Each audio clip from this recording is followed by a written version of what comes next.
اللہ تعالیٰ نے اس دنیا کو اسباب کی دنیا بنایا ہے. ہم ایک کام کرتے ہیں پھر اپنی زندگی میں اس کا اثر دیکھتے ہیں. پانی میں اللہ نے تاثیر رکھی کہ پیاس بجھاتا ہے. آگ میں اللہ نے تاثیر رکھی کہ یہ جلاتی ہے. روٹی میں اللہ نے تاثیر رکھی شکم سیری کا سیرابی کا باعث بن جاتی ہے. اسی طرح سے سورج میں اللہ نے تاثیر رکھی کہ وہ دھوپ اور تمازت کا سبب بن جاتا ہے. چاند میں اللہ نے ٹھنڈک کی اور چاندنی کی تاثیر رکھی ہے. بالکل اسی طرح جس طرح ان چیزوں کے اندر تاثیر ہے، سیب کی اپنی تاثیر ہے، حنظل اور تمے کی اپنی تاثیر ہے، دودھ کی اپنی تاثیر ہے اور زہر کی اپنی تاثیر ہے. بعین ہی اسی طرح سے نیکی کی اپنی تاثیر ہے اور برائی کی اپنی تاثیر ہے.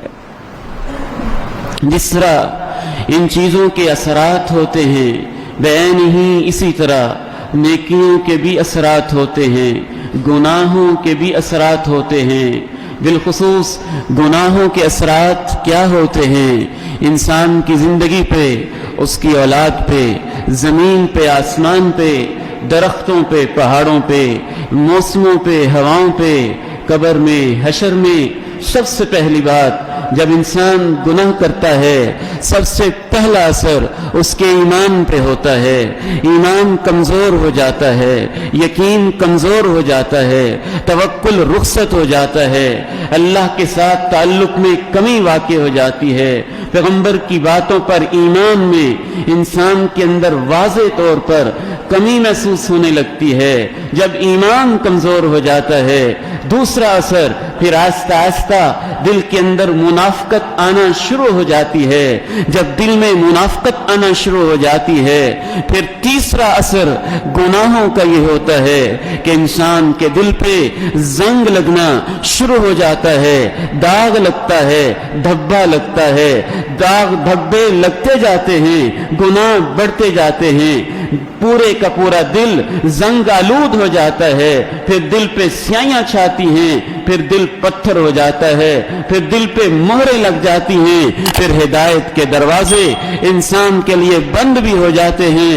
ثم قست قلوبكم من بعد ذلك فهي كالحجارة او اشد قسوة كلا بل ران على قلوبهم ما كانوا يكسبون ختم الله على قلوبهم وعلى سمعهم وعلى ابصارهم غشاوة ولهم عذاب عظيم. چوتھا اثر گناہوں کا انسان کی زندگی پر یہ ہوتا ہے کہ انسان کا بدن بھی کمزور ہو جانا شروع ہو جاتا ہے. بعض بیماریاں اس وجہ سے آتی ہیں ہم خوراک میں کوتاہی کرتے ہیں. بعض بیماریاں ماحول کی خرابی کی وجہ سے آتی ہیں، بعض بیماریاں پانی کی خرابی کی وجہ سے آتی ہوں گی، لیکن بہت ساری بیماریاں خوراک بھی ٹھیک، پانی بھی ٹھیک، موسم بھی ٹھیک، لیکن انسان کے گناہوں کی وجہ سے اس کے اوپر بیماریاں، جسم کی کمزوریاں آنا شروع ہو جاتی ہیں. سیدہ اسماء ابو بکر صدیق کی بیٹی ہیں، سر کو درد ہو رہا ہے. پوچھنے والا پوچھتا ہے کیا ہوا ہے؟ کہتی ہیں کوئی گناہ ہوا تھا، لگتا ہے کہ اس کا اثر سر میں نکل رہا ہے. قاضی شریح رحمہ اللہ رحمت واسعہ جسم پہ پھوڑا نکل آتا ہے، پیپ بہتی ہے. پوچھنے والے پوچھتے ہیں کیا ہوا ہے؟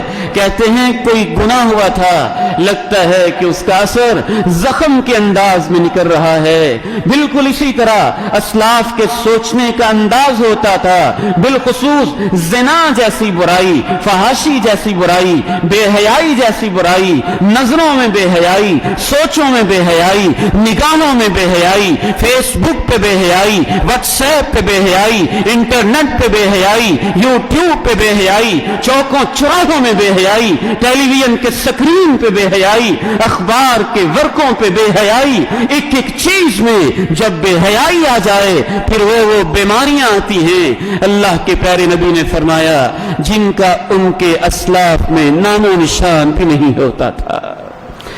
ان جن کی 80-90 سال عمر ہو گئی ہے، کشتی سے نیچے اترے ہیں، چھلانگ لگائی ہے، چھلانگ لگا کے اتر پڑتے ہیں۔ پوچھنے والا پوچھتا ہے خیر تو ہے، 90 سال کی عمر میں کیا سوجھی، چھلانگیں لگا رہے ہو؟ ہذہ جوار حفظناها فی شبابنا فحفظها اللہ لنا فی شیخوختنا۔